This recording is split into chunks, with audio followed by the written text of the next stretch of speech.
चलिए स्टार्ट करते हैं। Exercise 2.3 question 4 first part factorisation है ना। तो ये वाला इक्वेशन कौन सी है, सबसे बड़ी पावर इसकी 2 है तो क्वाड्रेटिक इक्वेशन। तो फैक्टराइज करना है तो कितने टर्म है इसमें, फर्स्ट सेकंड थर्ड। तो जब भी कुछ ऐसा दिया हो तो दो तीन तरीके हैं सॉल्व करने के। पहला तरीका क्या आ जाएगा हमारा, फॉर्मूले अगर याद है आपको, a प्लस बी का होल स्क्वायर क्या होता है, A square plus B square plus 2ab, A minus B का whole square A square plus B square minus 2ab। तो जैसे इसमें देखने को मिल रहा है कि कितने टर्म है, 1 2 3, इसमें भी कितनी है 1 2 3। तो हो सकता है इन दोनों में से ये कोई भी एक फॉर्मूला लग रहा हो, लेकिन उसके लिए क्या होना चाहिए, दोनों का स्क्वायर होना जरूरी है। अब यहाँ पे देखो ये x का तो स्क्वायर है लेकिन 12 किसी का स्क्वायर नहीं होता है, तो मतलब ये फॉर्मूले तो फेल हो गए। अब यहाँ से एक नया मेथड शुरू होता है और उस मेथड का नाम है स्प्लिटिंग मिडल टर्म।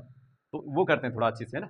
तो स्प्लिटिंग मिडल टर्म में क्या होगा, जैसे ये मिडल वाली टर्म है ना, मिडल वाली टर्म यही है, तो इसको स्प्लिट करना, स्प्लिट मतलब इसको तोड़ना, तो हमको इसको ब्रेक करना है ना। तो मेन फोकस हमारा यही रहेगा कि इसको ब्रेक करें, लेकिन उसके भी कुछ रूल है। तो स्प्लिटिंग मिडल टर्म में जैसे 12x स्क्वायर, इसमें कोई चेंज नहीं आने वाला है, माइनस, अब इसमें भी ब्रेक कौन सा होगा, नंबर कितना है हमारा 7, तो 7 के लिए यहाँ पे ब्रैकेट, क्योंकि इसी को ब्रेक करके हम यहाँ लिखने वाले हैं। उसके बाद क्या है x प्लस 1, ये इतना छोड़ दिया है ना। अब ब्रेक करने के कुछ रूल है, वो जानने बहुत जरूरी है, ठीक। तो सबसे पहले पहला रूल, जो ये लास्ट वाली कांस्टेंट टर्म है, कांस्टेंट टर्म, इसका मल्टीप्लाई करना होता है एक्स स्क्वायर के कोफिशिएंट के साथ, है ना। तो 1 का मल्टीप्लाई करेंगे किससे, 12 से। तो यहाँ पे लिख लेता हूँ 1 का मल्टीप्लाई 12 से करा तो आया हमारा 12, है ना। हर क्वेश्चन में यही करना है। और 12 आने के बाद उसके क्या करना है हमको, फैक्टर। और फैक्टर जैसे फैक्टर करते हैं प्राइम फैक्टराइजेशन, तो पहले 2 से करें डिवाइड, तो 2 6 फिर 2 3 फिर 3 से 1, तो ये फैक्टर हो गए। अब यहाँ पे सबसे इंपॉर्टेंट ये है कि हमको इनसे ही 7 लाना है, लेकिन कंडीशन ये है कि इनके 2 ग्रुप बनने हैं। हर क्वेश्चन में ये करना है। और 2 ग्रुप किस में बनने हैं, मल्टीप्लाई में, और फिर प्लस माइनस करके 7 लाना है। तो चलो चेक करते हैं। अच्छा एक बार मैं थोड़ा गलत बना के दिखाता हूँ आपको। जैसे मैंने कहा 2 3 जा 6, ये बन गया एक ग्रुप। अब दूसरा ग्रुप सिर्फ 2 बच गया, तो इनको प्लस करो तो कितना हुआ 8, हमको तो 7 चाहिए, और इनको माइनस करो तो हमको 7 चाहिए। तो ध्यान देना, ग्रुप बनाना है मल्टीप्लाई करके, और जो ये लाना है इनको प्लस माइनस करके, तो 2 चीज़ों का यूज होना है। तो ये क्या बन गया, हमने गलत अरेंजमेंट ले लिया। तो अभी सही अरेंजमेंट ले लेते हैं। अब ऊपर से कर लेते हैं इनको, 2 2 जा 4 और 3 तो है, तो 4 प्लस 3 ये हो गया, ठीक है। अब इसको नॉर्मली सॉल्व कर लेंगे। तो 12x स्क्वायर माइनस, अच्छी माइनस क्या होगा, दोनों के साथ जाएगा, क्योंकि जो ब्रैकेट के बाहर है वो अंदर दोनों से जाएगा। ब्रैकेट के बाहर x भी है तो x भी दोनों से जाने वाले, तो -4 और साथ में x। अब ये माइनस प्लस का -3 और साथ में x प्लस 1।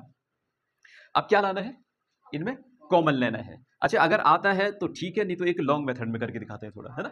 हाँ, तो जैसे 12 है तो इनमें अच्छा यहाँ पे 12 है, इधर 4 है, x दोनों में है, तो x तो दिख रहा है हमको दोनों में, लेकिन इधर अगर 4 है तो यहाँ 4 नहीं दिख रहा हमको। तो उसके लिए एक तरीका है, आप इसको फैक्टर करेंगे। तो 12 के फैक्टर आपने करे ही है, तो क्या हुआ 2 2 x की क्या हो गया, अच्छा इधर एक 3 भी आएगा, है ना, 3 2 2 x x, ये 12x स्क्वायर के फैक्टर हो गए। 12 को ये लिखा, x को 2 बार लिख दिया।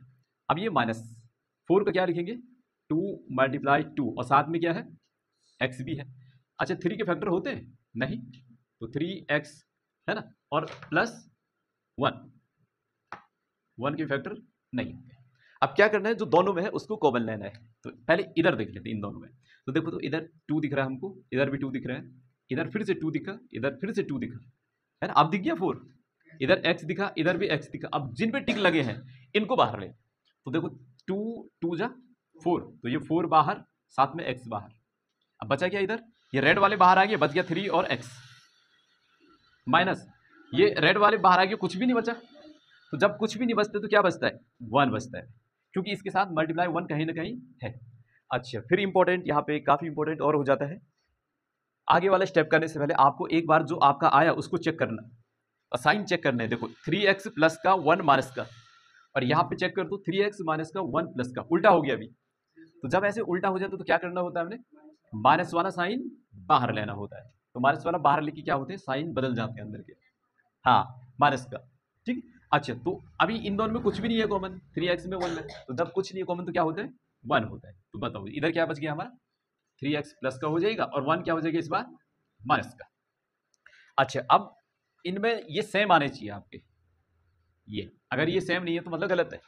तो अब सेम दिख रहे हैं हमको, तो उसको फिर से कॉमन लेते हैं, 3x माइनस 1 एक बार फिर लिख लेंगे, और जो बच गया है, बचा क्या इधर 4x, और इधर क्या बचा -1, ये हमारा क्या हो गया आंसर, और यही इसके फैक्टर हो गए हमारे ये।